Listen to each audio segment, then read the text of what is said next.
Sir అన్నా క్యాంటీన్లో పేదవాళ్ళ ప్రతి ఒక్కళ్ళకి కూడా ఒక 5 రూపాయలు పెడితే చక్కగా ఓ ముద్ద భోజనం దొరుకుతుంది. ఈ వయసుకు వచ్చేపాటికి పెన్షన్లు కూడా 3000 నుంచి 4000 చేశారు. ఎలా ఉంది కొత్త ప్రభుత్వం వచ్చిన తర్వాత ఎట్లుందంట? కొత్త ప్రభుత్వం బాగానే ఉంది. చంద్రబాబు నాయుడు వచ్చాక బాగానే ఉంది. ఇవన్నీ బాగానే జరుగుతున్నాయి. కానీ జరగడానికి కొద్ది టైం పట్టుద్ది. అవును. అన్ని పథకాలు రావాలంటే కొంచెం టైం పడుతుంది. టైం పట్టుద్ది. టైం పట్టినాక కూడా కొద్ది డబ్బులు కూడా అమౌంట్ అవును. గవర్నమెంట్ బ్యాంకులో ఇవ్వాలి. అవును. నేను చాలా మంచివాడిని. నాకు అసలు సన్మానాలు చేయాలి మీరు. నేను ఎంతో ఆ కొడుకు చేసిన తప్పులు మామూలు తప్పులు కాదు. జగన్ గారు చేసిన తప్పులు మామూలు తప్పులు కాదు. మొత్తం మీద ఏమంటావు బాబా? ఇప్పుడు కొద్దిగా పర్వాలేదంటావు ప్రభుత్వం ఇప్పుడు చంద్రబాబు నాయుడు వచ్చిన తర్వాత ప్రభుత్వం చాలా బాగుంది. అన్ని వస్తున్నాయి. అన్ని పుష్కలంగా జరుగుతున్నాయి. ఇప్పుడు గతంలో కనీసం ఏ మందు తాగుతున్నారో అసలు ఏంటో బ్రాండ్ కూడా తాగుతున్నారు కాదు. మందు ఇప్పుడు 100 రూపాయలు క్వార్టర్, 100 రూపాయలు క్వార్టర్. సార్ ఈ రోజున కూటమి ప్రభుత్వం వచ్చిన తర్వాత సుమారు 7 నెలలు పరిపాలన చూస్తున్నాం. నెమ్మదిగా ఒక్కొక్కటి చేసుకుంటా వస్తామని చెప్తున్నారు వాళ్ళు. జగన్మోహన్ రెడ్డి గారు మాత్రం ఏం జరగట్లేదు అంటున్నారు.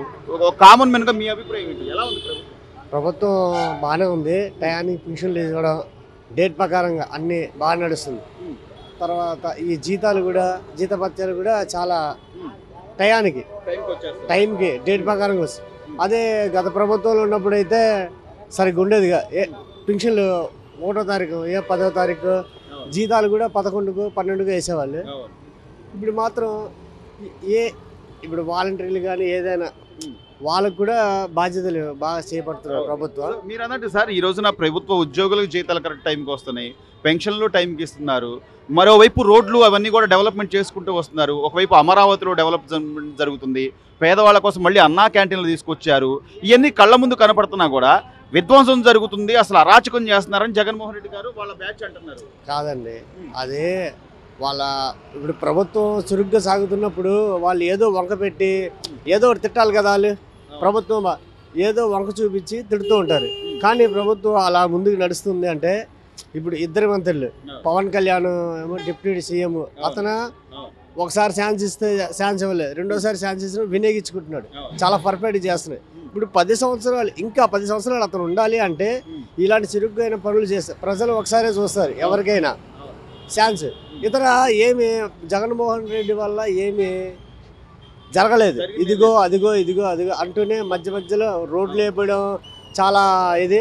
ఇప్పుడు హైవే రోడ్లు కానీ ఏమైనా అన్ని డెవలప్మెంట్ చేయాలని చంద్రబాబు నాయుడే. మార్కెట్ చాలా కనిపిస్తుంది. అంటే మీరు అన్నట్టుగా జగన్మోహన్ రెడ్డి గారు గత హయాంలో రోడ్లో లేదా పరిశ్రమలో ఉద్యోగాలు లేకపోతే అమరావతి డెవలప్మెంట్ ఇలాంటి ఏదైనా కనపడితే నిజంగా ఆయన మంచిగా చేస్తుంటే ఆయన 11 సీట్లు వచ్చాయి కాదు. అయినా కూడా ఆయన నేనేదో చేసేసాను, నాకు సన్మానాలు చేయాలి అని చెప్పి అంటున్నారు. నిజంగా ప్రజలకు మేలు చేశాడా? అతనే మేలు చేసింది. స్టోర్లు వ్యాన్లకు కానీ వృధా ఖర్చులు చేశాడు తప్ప ఎంప్లాయీస్కి ఏం చేయాల, టీచర్స్కి చేయాల, తర్వాత అంగన్వాడీలకి ఏం చేయాల, తర్వాత ఏం చేయాల. చాలా మంది చనిపోయారు కదండి పిచ్చి మందుల వల్ల. దానివల్ల అది కూడా రేట్లు ఎక్కువ. ఆ రేట్లు ఎక్కువ మనుషులు కూడా చాలా ఇబ్బంది పడ్డారు. ఇప్పుడు అతను అదే మందు కొంచెం కొద్దిగా అదే మందు ఇంకా మళ్ళీ మార్చి ఇప్పుడు చంద్రబాబు నాయుడు తగ్గించారు. 100-200 తగ్గించారు. జనాలు కూడాను చాలా సంతోషపడి ఏదో ఇప్పుడు 700-700 సంపాదించిన వాళ్ళు 700-700 సంపాదించిన వాళ్ళు ఒక 500 ఇంటికి తీసుకెళ్తారు. ఇదివరకైతే తీసుకెళ్లే వాళ్ళు కాదు, చాలా ఇబ్బంది పడేవాళ్ళు. మార్పు చాలా. రోడ్లు కానీ గవర్నమెంట్ ప్రభుత్వం డిపార్ట్మెంట్లు కానీ రవాణా వ్యవస్థ అన్ని సూపర్గా ఉంది ఇప్పుడు. సార్ దాదాపుగా 7 నెలలు అవుతుంది పరిపాలన కూటమి ప్రభుత్వం వచ్చిన తర్వాత. అసలు ఏమైనా మార్పు ఉందంటారా? అంటే జగన్మోహన్ రెడ్డి గారు మాత్రం మార్పు ఏమీ లేదు, ప్రజలు ఇబ్బందుల్లో ఉన్నారు, మళ్ళీ నేను జనాల కోసం రాబోతున్నాను అని చెప్పి అంటున్నారు. పథకాలు ఇస్తే సరిపోయిద్ది అనుకుంటే నిజంగా ఆయన నేనేదో బటన్ నొక్కాను, డబ్బులు ఇచ్చాను, చాలా మందికి వేశారని చెప్పి అన్నాడు. మరి జగన్మోహన్ రెడ్డి పథకాలు మాత్రమే నమ్ముకుని ఆయన చేస్తుంటే ఎందుకు ఓడిపోయాడు? అందుకే ఓడిపోయాడు. పథకాలు అన్ని డెవలప్మెంట్ ఉండాలిగా. రోడ్లు వేసాడా లేకపోతే ఏం వేసాడని ఏమీ లేదుగా. తర్వాత ఏంటంటే ఎక్కడికి ఏంటంటే అప్పు చేసి ఇవ్వడం తప్ప సృష్టించాలిగా. ఆయన సృష్టించాలంటే ఈయన సృష్టించగలడు. ఇప్పుడు 3000 నుంచి 4000 చేశాడు. తర్వాత 31 తారీఖు 30 తారీఖుకే ఇస్తున్నాడు. ఏంటి ముందుగానే ఇస్తున్నాడు. ఏం రప్పు చేస్తున్నాడా ఏం చేస్తున్నాడు ఉన్నాం సృష్టించుకోవాలి. కంపెనీలు రావాలండి, మేము రావాలంటే ఈయన ఉండాలి, నాయుడు గారు ఉండాలి. కరెక్ట్. ఇప్పటికే కొన్ని లక్షల కోట్ల రూపాయలతో ఎంఓఏ చేసుకుంటారు. ఇద్దరు కూడా ఏంటి ఎక్కడ పాడేరు గీడేరు ఉంటారు, రోడ్లు కానీ అన్ని డోల్తో మోసుకొస్తున్నారు. వాళ్ళందరికీ కూడా రోడ్లు వేసి అది మీరు కళ్ళ ముందు కనబడుతుంది కదా, మీరు చూస్తారుగా. అది మరి అంటే మీరేమో పథకాలు కోసం కేవలం పథకాలే వస్తే సరిపోద్దా, లేదా డెవలప్మెంట్ రాష్ట్రం ఇది కూడా ఉండాలంటారా? 6 నెలలు ఇది వచ్చి 2024 ఎవరు ముఖ్యారు పట్టణం, జనవరికి కదా పడేది డబ్బులు ఫీజు గవర్నమెంట్ ఏంటి. మరి ఆయన చేసిన దానికి మన మధ్యలో ఈ గవర్నమెంట్ వచ్చి మధ్యలో వచ్చింది 6 నెలల తర్వాత. ఈ 6 నెలలు వీళ్ళు పెట్టాలని ఏం లేదుగా, వాళ్ళు మళ్ళీ జనవరిలో ఇస్తానన్నారుగా, ఇవ్వకపోతే అనుకోవచ్చు. అవును, కొంత సమయం మీరు అన్నట్టుగానే లోటుపాట్లు చూసుకోవాలి, అప్పులు చూడాలి, లేదా జనరేషన్ ముందు జనరేట్ చేసుకోవాలి. అప్పుల్ని కవర్ చేసి ఇప్పుడు ఏంటంటే కాంట్రాక్టర్లు కానీ ఎవరైనా రావాలంటే ముందు ఆయన పాత వాళ్ళకి తీరిస్తే గానీ రారు. ఇప్పుడు వాళ్ళందరికీ ఇచ్చుకొని వస్తున్నారు కాబట్టి ఈయన కానీ పవన్ కళ్యాణ్ కానీ కూటమి మాత్రం ఉంటేనే బాగా డెవలప్మెంట్ ఉంటుంది. సగటు వ్యక్తి అభిప్రాయాన్ని మీరు చెప్పారు, నిజంగానే పథకాలు చెప్పారు కదా, ఇస్తారేమో ఎదురు చూస్తున్నారు.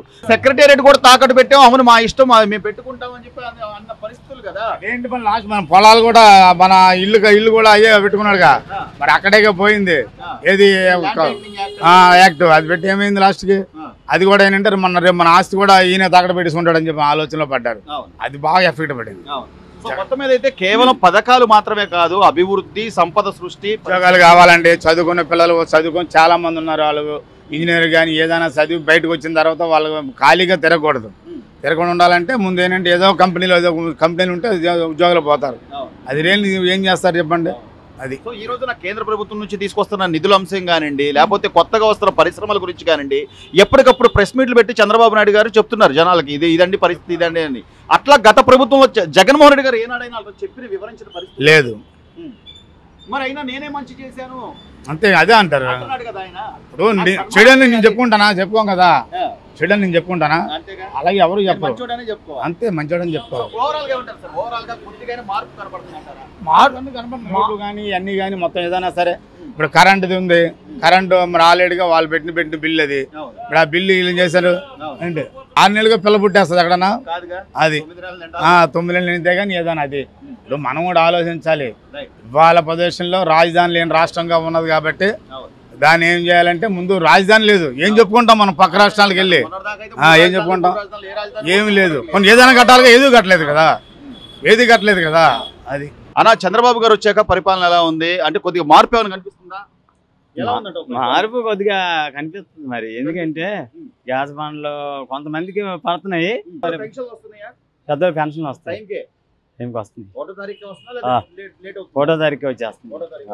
ఇప్పుడు పనులు కూడా కొద్దిగా సాగుతున్నాయి, అమరావతి రాజధాని అన్న తర్వాత, అట్లాగే ఇసుకను కూడా ఉచితం చేసిన తర్వాత అంటున్నారు. పనులు బాగానే ఉంటాయి. అన్న క్యాంటీన్లోకి ఒకసారి వెళ్ళాను, బాగానే ఉంది. 5 రూపాయలు టిఫిన్ బాగుంది, 5 రూపాయలు భోజనం బాగుంది. ఇవాళ టీ రాని పరిస్థితుల్లో కూడా పెడుతున్నారు, బాగానే ఉంది. 5 రూపాయలకి భోజనమే కాదండి, టీయే రావట్లేదండి. బాగానే భోజనం వస్తుంది. తర్వాత టిఫిన్ కూడా 3 ఇడ్లీ 5 రూపాయలు, 2 పూరి అయినా 5 రూపాయలు, ఏదైనా బాగానే తినేవచ్చు. పర్వాలేదు. పనులు ఇసుక అది ఫ్రీగా వదిలేరు. మరి అవన్నీ మామూలు ఖర్చులు అవుతూ ఉంటాయి. అవి ఏముంది, ఇసుక దగ్గర నుంచి తర్వాత మళ్ళీ మామూలు కూలి పనులు కూడా పర్వాలేదు. మార్పు ఉంది. మన పల్లెటూరులో పడతానే అంటున్నారు.